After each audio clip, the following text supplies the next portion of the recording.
Good morning, everyone, and welcome to the Niagara Peninsula Conservation Authority Board Meeting, June 21st, 2024. I'll read the land acknowledgement. The Niagara Peninsula watershed is situated within the traditional territory of the Haudenosaunee, Adirondack, and the Anishinaabe, including the Mississauga, the Credit, many of whom continue to work and live here today. This territory is covered by the Upper Canada Treaties 341 and 381 and is within the land protected by the Dish with One Spoon Wampum Agreement. Today, the watershed is home to many First Nation, Métis, and Inuit peoples. At the NPCA, we strive to further our commitment to shared stewardship of natural resources and deep appreciation of Indigenous culture and history in the watershed in small ways every day. It is now 9:08, and I'll call this meeting to order. And clerk, could we have a roll call?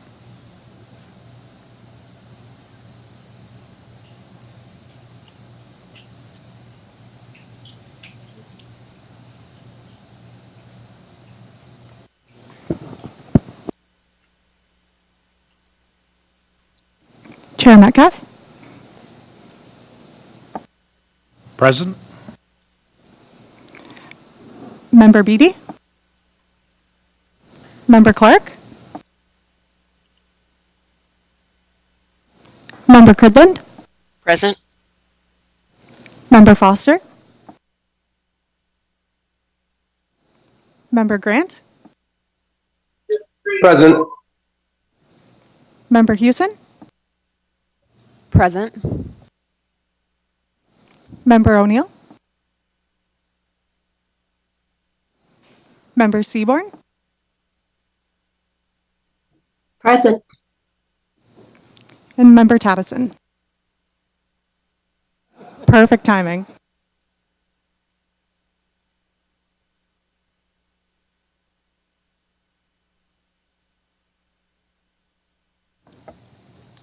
Great, thank you. Today we recognize and celebrate National Indigenous Peoples Day alongside First Nations, Inuit, and Métis partners. It is an opportunity to honor the contributions Indigenous peoples have made that inspire us in each facet of our lives.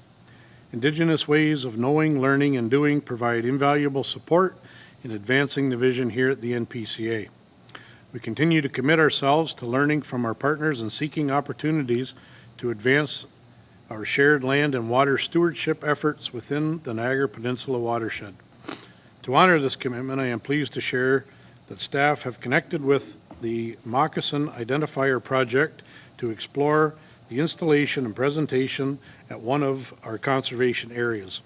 This will be a rich learning opportunity for our board, visitors, and staff to gain a deeper understanding of the deep cultural roots that run through the parks. We at the NPCA understand lifelong learning is foundational in conservation and stewardship. That is why we have also partnered with our foundation, the Niagara Peninsula Conservation Foundation, to offer bursaries to Indigenous youth beginning their journey in post-secondary education.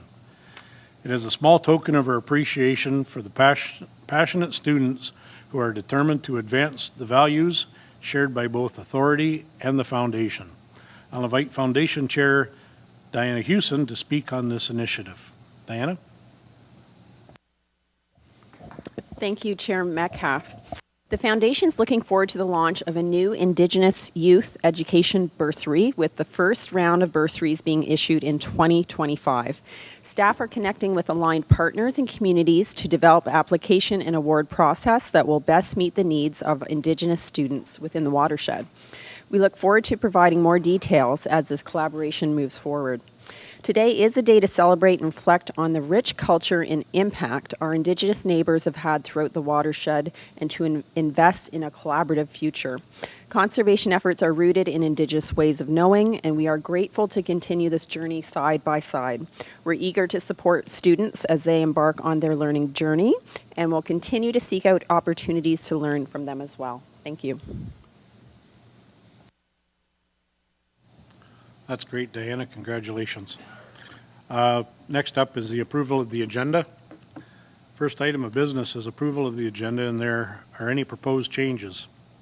So in consultation with staff, I would recommend that we address item 9.2 immediately following item 6.1, since the presentation speaks to the contents of the discussion report.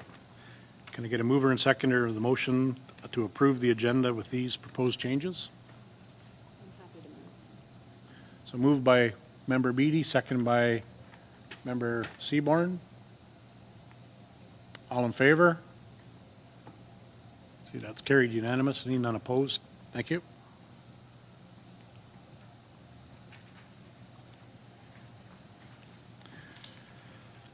So that the motion is, well, we've already taken care of that. Is there any declarations of conflict of interest? So approval of the minutes. Can I get someone to move the approval? Moved by Member Houston, second by Member Grant. Thank you. All in favor? Opposed, if any? That's carried unanimous. Thank you.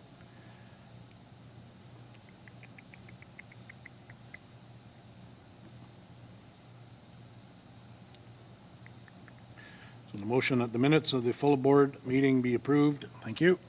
Chair's update.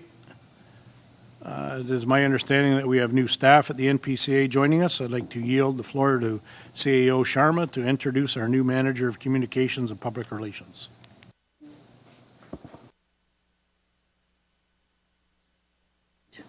To introduce Sofia Zavarela as our new Manager of Communications and Public Relations, who joined NPCA on May the 27th. Sofia is sitting in that corner. Would you like to come here, Sofia? So I'll ask you to say a few things. Yeah. Sofia comes to NPCA with a lot of experience both with conservation authorities and municipalities, having worked for the Hamilton Conservation Authority, City of Brampton, Milton, and more recently she was working with private sector to design architecture, engagement of communities in architecture. Sofia is very passionate about conservation. I've been trying really hard to be part of NPCA team, so her excitement was clearly evident during her interview and after she joined, and doing an exceptional work since she's joined NPCA. Sofia, welcome, and if you'd like to say a few things. Push this. Thank you so much. I'm really happy to be here. Like Chandra said, this is a dream job for me. I've been wanting to work in conservation again after leaving several years ago, and I'm just really happy to be kind of back almost home in my natural environment being here. I think that this has been an accumulation of all of my experiences, and I'm very, very excited to be here and kind of align my passions with the missions that this amazing organization has. So thank you very much.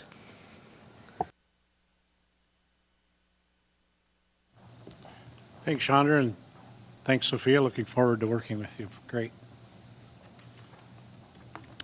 So next up on the agenda is correspondence. We have 3 pieces of correspondence before us today. Are there any questions on these items? I'll look for a mover and seconder on a motion to receive all 3 items at once. So moved by Member Cridlin, second by Member Beatty.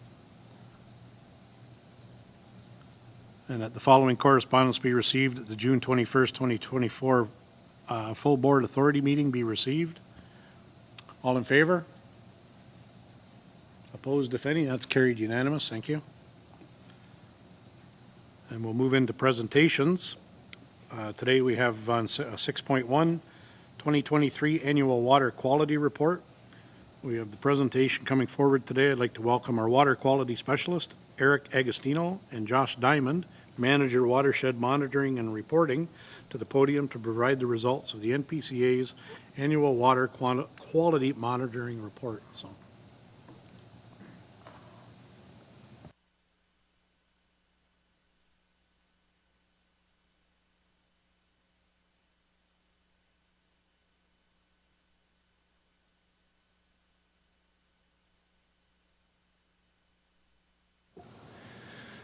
Thank you, Chair Metcalf and board members.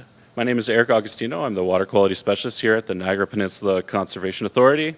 I'm very excited to be here today presenting to you our annual report for the first time for me, presenting to you. Prior to this, I was the water quality technician here for about 10 years. So this is my first time presenting the report, so I'm very excited to be here.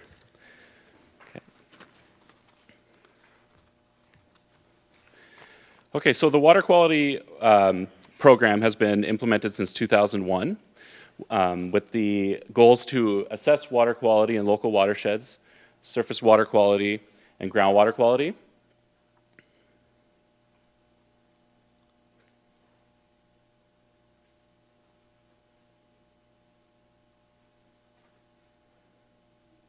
Thank you, Gina. And to report water quality information to stakeholders through water quality reports and data sharing.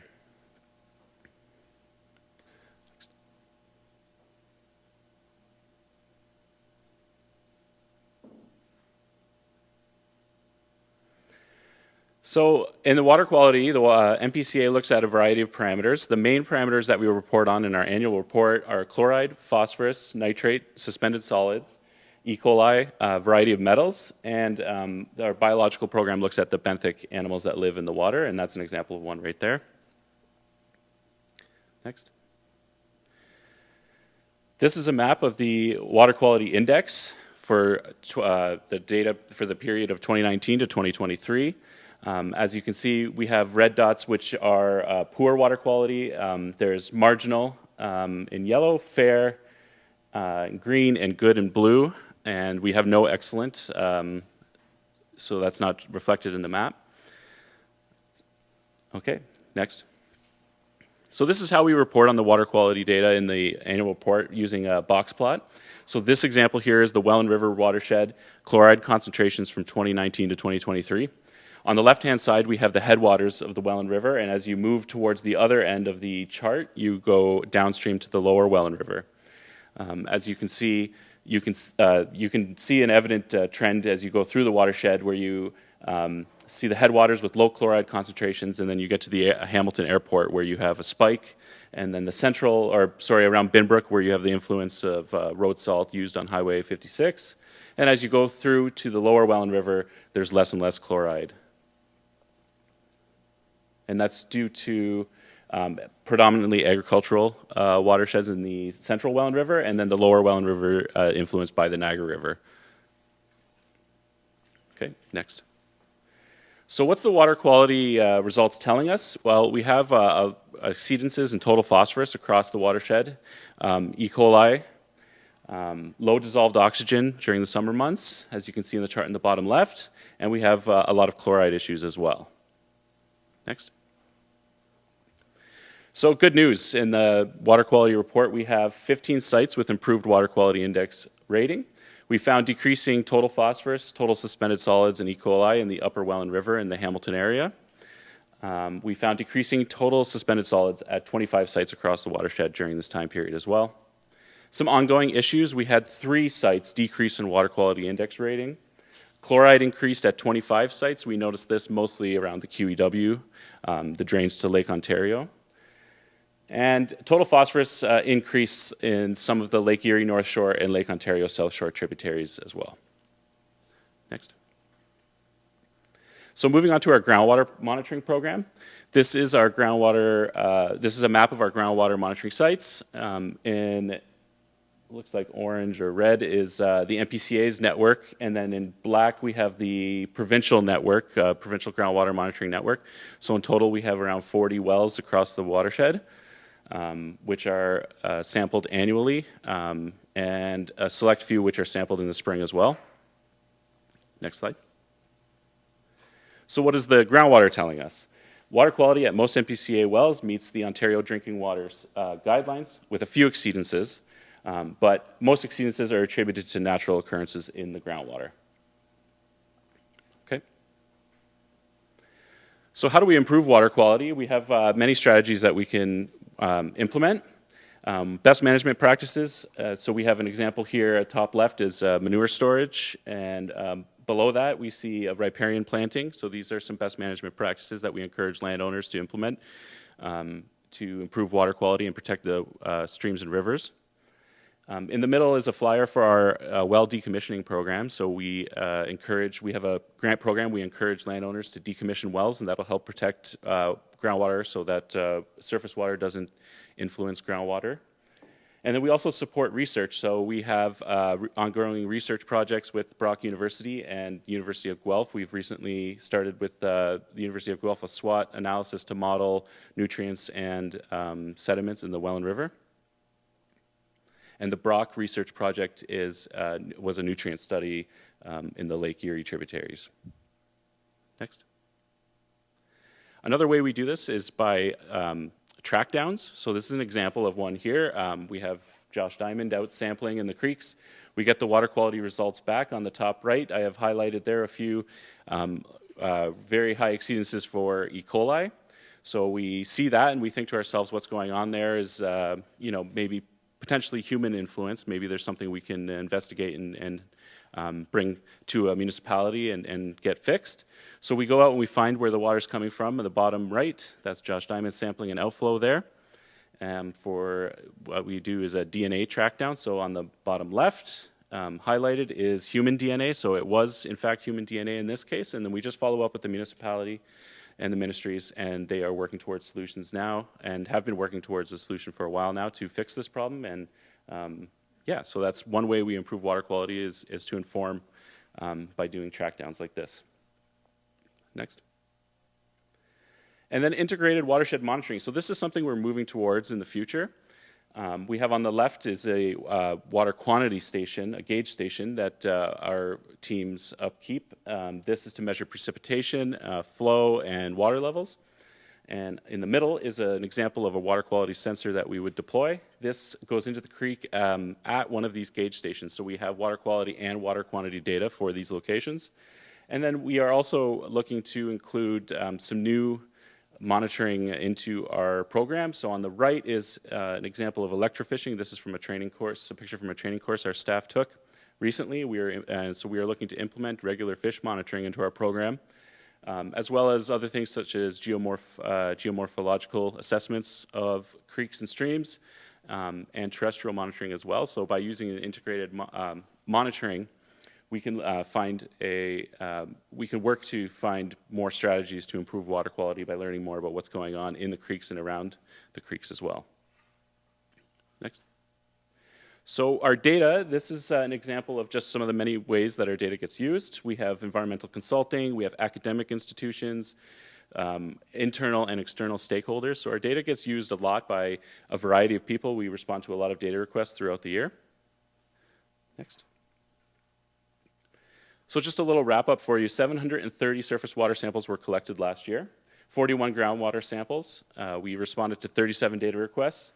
17 water quality sensors were deployed. This is an example of one here. This is a buoy that goes out in Lake Nyapenko in the Binbrook Conservation Area. This has a water quality sensor attached to it that we can macroinvertebrate surveys, which amounted to over 8,000 specimens collected and identified last year. And recently, we also presented to the PAC and received feedback on our water quality monitoring program there. Next. And lastly, we have the water quality fact sheet. So this is one page from the fact sheet. This is released. The report is now live on the website. The fact sheet will be up as well. And so this is a summary. And there's also a restoration component on how to improve water quality through our restoration program as well. Next. So I just want to thank our partners here, and of course Carly Fazekas, who is our water quality technician. She's out there collecting all the data right now, and she's out there as we speak collecting data. So that's Carly there doing a benthic sample, and it couldn't be done without her. And of course, I'd like to thank our manager of watershed monitoring and reporting as well, Joshua Diamond, who's helped me transition to this new role and do the report and the presentation for you today. So thank you.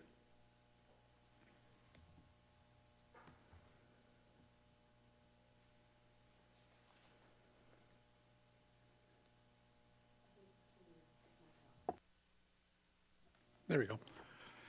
Thanks. Are there any questions for Eric? Member Cridland.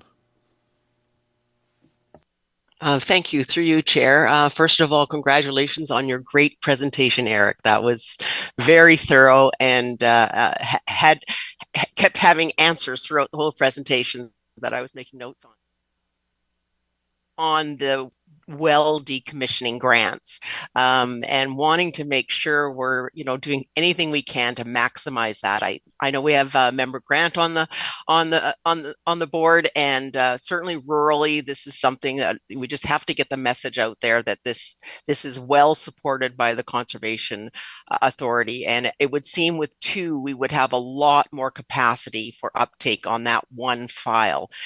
Is that something you can comment just a little bit more on in terms of the wells and how much impact that can really have on our overall goals? Thank you.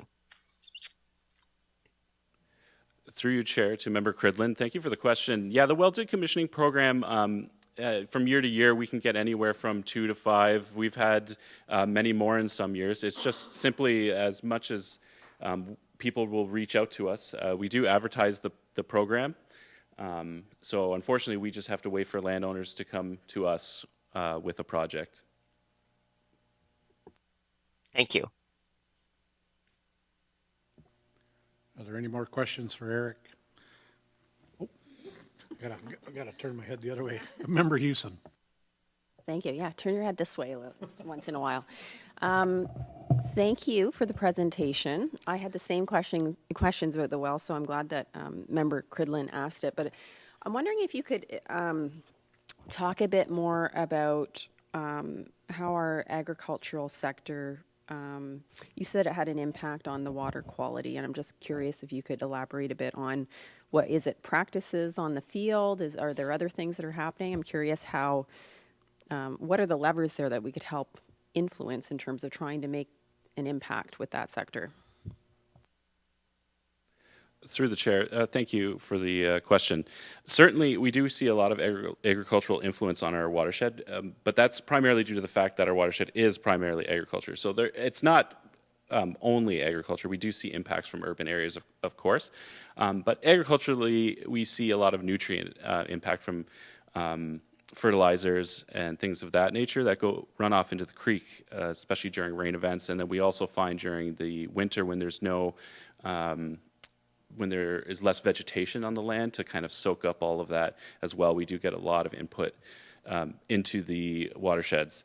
So with that being said, there are many strategies that we can implement, and we do advertise a lot of these best management practices through education and things of that nature. We also have our stewardship and restoration program, which work with landowners to implement things like riparian zone plantings, things like that would soak up a lot of that runoff or prevent some of it from going in.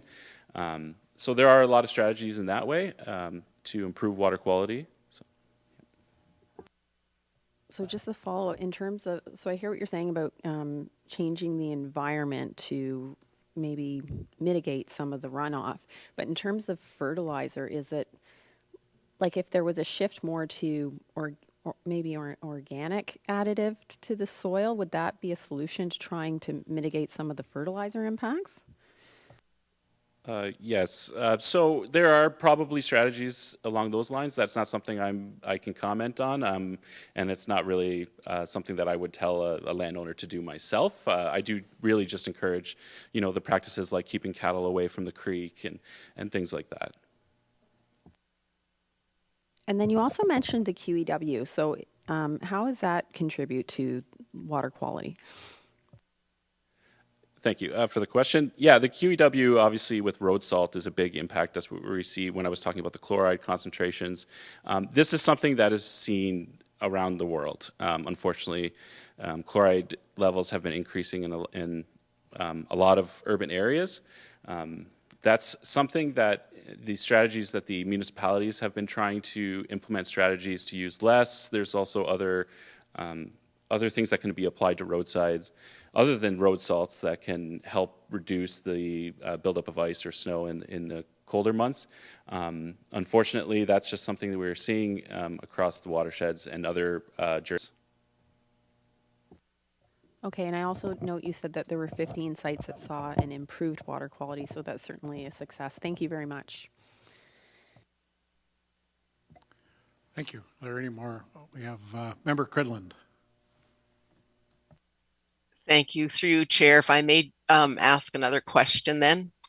I wanted to really highlight also in your report, you included the value of our data, and I certainly don't want this to be missed, that this actual data collecting is so vital for us, and that 37 asks have been recorded for use of this data.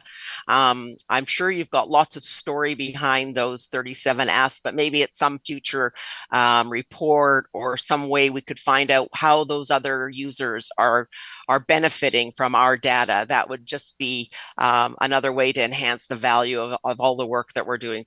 Your story or your example of the site monitoring and how that feedback instantly went back to the municipality. Again, our collaboration that's there already, but it just seems that there's lots more potential out of the data that we're collecting. So just thank you for that. And maybe a future report, you can bring us back another good news story. Thank you.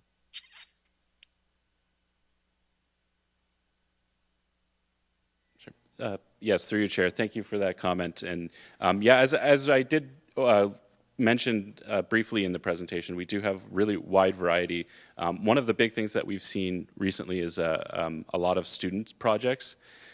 So we've done a lot of data requests for Brock University students and Niagara College students as well. So that's something that's a really positive story, that our data goes to the academic institutions like that, and for research at those institutions as well by the researchers and professors there. So thank you.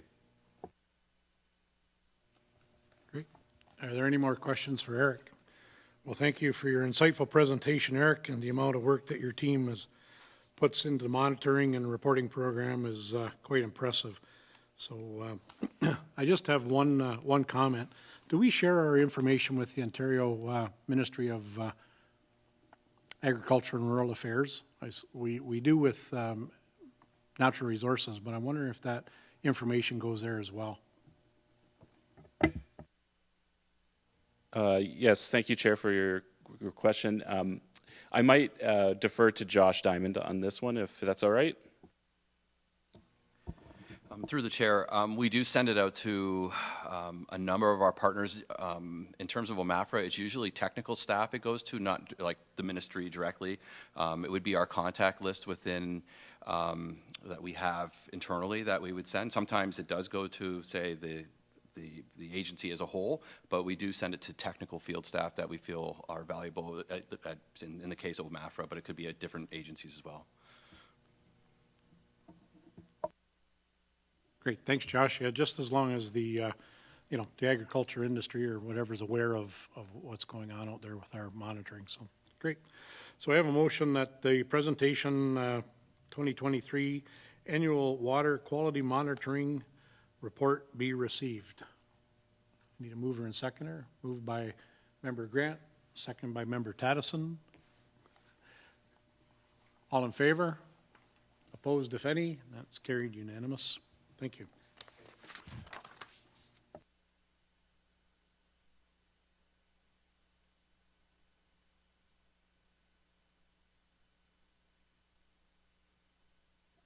So next on the agenda from the amendment, we have item 9.2 outlining the recommendation and further details related to the presentation we have received from staff. Are there any further questions on the matter? Can I get a mover and seconder for the motion before us, which is that report FA 29-2024, pardon me, Water Quality Monitoring Program Summary Report for the year 2023 be received,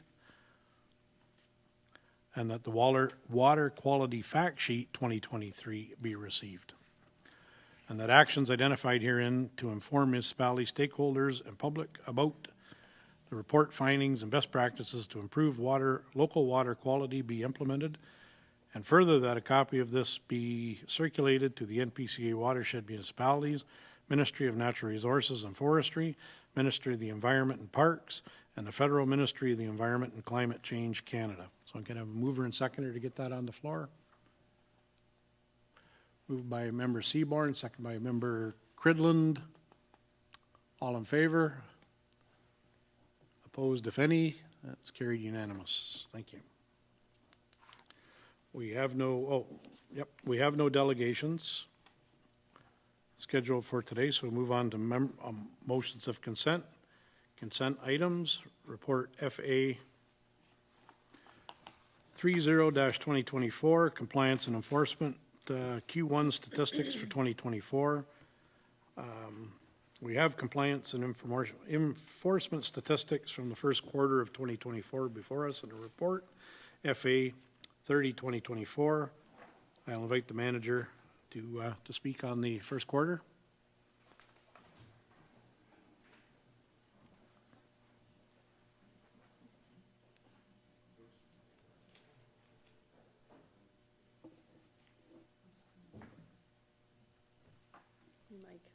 No, my mic is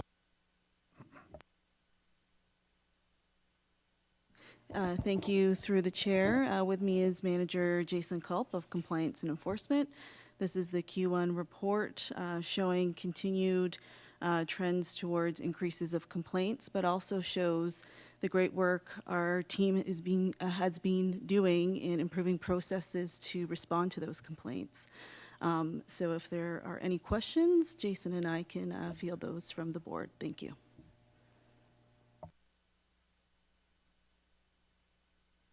Are there any questions for Manager Culp? Seeing none, thank you.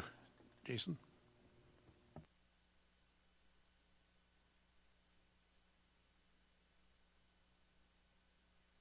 Yes, I do have one. I'm sorry, Stu just brought it to my attention here. I just noticed for a small slice of the watershed that Haldeman takes in the NPCA area, that there's 4 or 5 compliance issues going on in that area. Could you maybe elaborate on that, or maybe if you can't in closed session, or I'll let you speak to that, Jason. Thanks. Through you, Chair, to the board. Haldeman is a smaller section of our watershed, but from a landscape characterization perspective, there's a lot of lands in that section of Haldeman, a lot of water courses, and a lot of rural agricultural properties. What we tend to see in that section of Haldeman is unauthorized fill placement and encroaching development into those wetland buffers and wetland areas.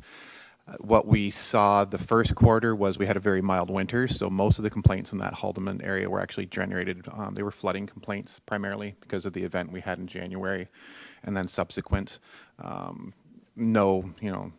the landscape wasn't frozen, everything was saturated, so we get a big rain event that triggers a number of complaints. It's not that there's open compliance matters. I believe 4 of those are closed and there's only 1 that's open. It's just a stat about the actual number of complaints we received in-house. So I believe there's only 1 that is actually still open and under investigation of those 5 initially.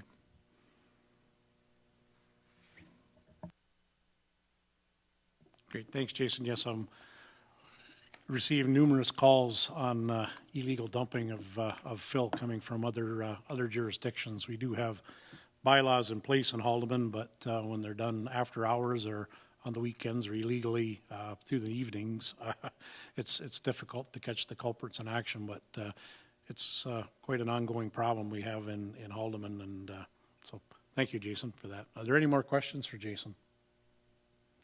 Seeing none. So the motion that report FA 30-2024 compliance and enforcement Q1 statistics 2024 be received. Need a mover and seconder for that. Moved by Member Beatty, second by Member Grant.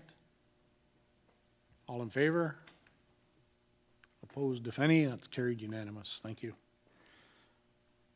So I'll invite CAO Shonda Sharma to introduce the draft 2023 annual report on behalf of the team.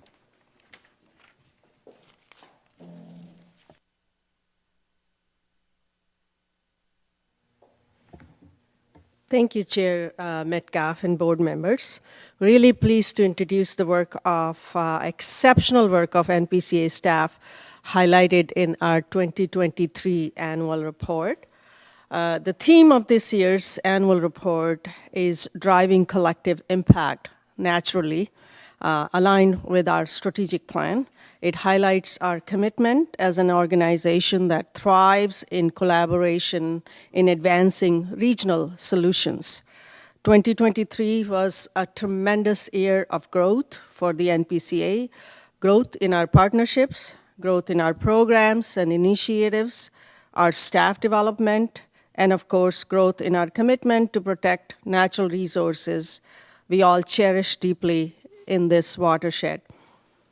I'll let this report speak for itself, but I would like to leave you with a few compelling numbers that demonstrate the progress we've made in 2023. Our commitment to regional biodiversity was demonstrated through the addition of 709 hectares towards Canada 30 by 30 goal, and further work in 2023 on securing 4 environmentally sensitive significant properties that were closed early in 2024. Our commitment to advancing climate resilience through low-impact development, infrastructure, and accessible parking for visitors at the Rockway Conservation Area. Through the launch of our Natural Asset Initiative completed for the town of Fort Erie, and also working on our watershed. And of course, the launch of our office relocation to this location within the Brock neighborhood of complete communities, sustainable and green urban district.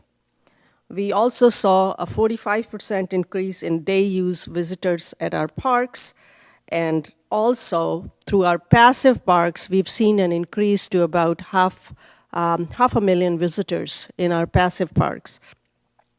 Our planning and permitting team reviewed 880 planning applications and issued 379 permits, representing excellent client services timelines established by Conservation Ontario. And our enforcement team demonstrated exceptional leadership on compliance matter, not only in our jurisdiction, but across the Conservation Authority family as one of the leading edge programs in Ontario. An innovative partnership with Niagara Parks Commission and 8 community partners resulted in 1.5 hectares of newly excavated wetland at Gonders Flat, supporting the goal of Niagara River Remedial Action Plan. We launched an impressive Tree for All initiative with several funding commitments currently lined up through the federal $2 billion trees program. Our volunteers, our exceptional volunteers supported us with a commitment of 8,269 volunteer hours this year. These key efforts have advanced our goals, strengthened our community relationships, and demonstrated the level of trust and support for the direction taken as we implement our 2021 to 2031 strategic plan. On behalf of NPCA staff, I would like to thank our board of directors for your exceptional support. I would also like to thank the board of Niagara Peninsula Conservation Foundation for the work they are doing and the work they have completed in launching and lifting the Niagara Peninsula Conservation Foundation. And finally, a huge round of applause to NPCA's exceptional team of staff. Everybody contributed to this report, and especially my team, Sophia, helping us coming to the tail end of the process, helping edit the report, Melanie putting hours in helping me edit the report, and also Rob Petrullo, who is the most creative person I've come across. He does a good job in laying the report, and if you go through the report, it's exceptional layout. I'm asking board members to take a look, send any comments to staff in the next 2 weeks. After that, we will finalize the report and publish it and distribute to the community. I'll take any questions. Thank you, Chandra. The NPCA certainly has accomplished a lot over 2023, and the slide that shows the numbers is very impressive.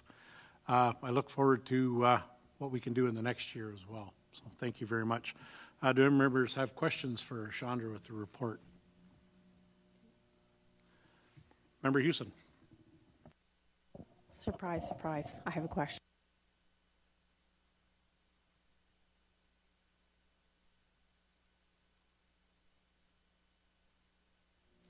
Did we design this in-house? I'm just curious. Yes, absolutely. We design it in-house. We've been designing it in-house for the past 4 years since Rob arrived, and Rob and I, he's probably tired of me by now, but he does an exceptional job at designing it, and I'm really proud of what we have achieved. Over the last 2 years, we've started aligning it more with our strategic plan, so it's laid out according to the strategic plan KPIs.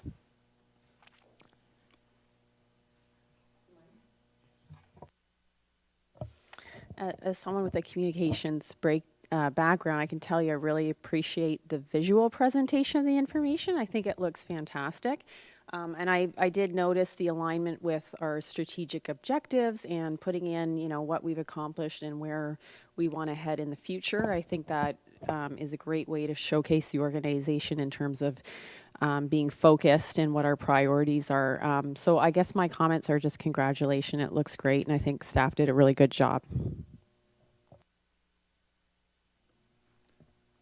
Great, thanks, Diana. Are there any more questions? I can't see who's in the queue up on the screen there. If there's any,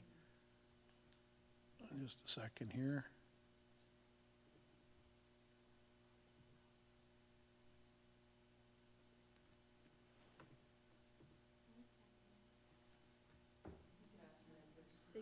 Yeah, I guess while we're waiting, are there any other questions for Chandra with the report at this time? Okay, seeing none. So the motion that report again, thank you, Chandra.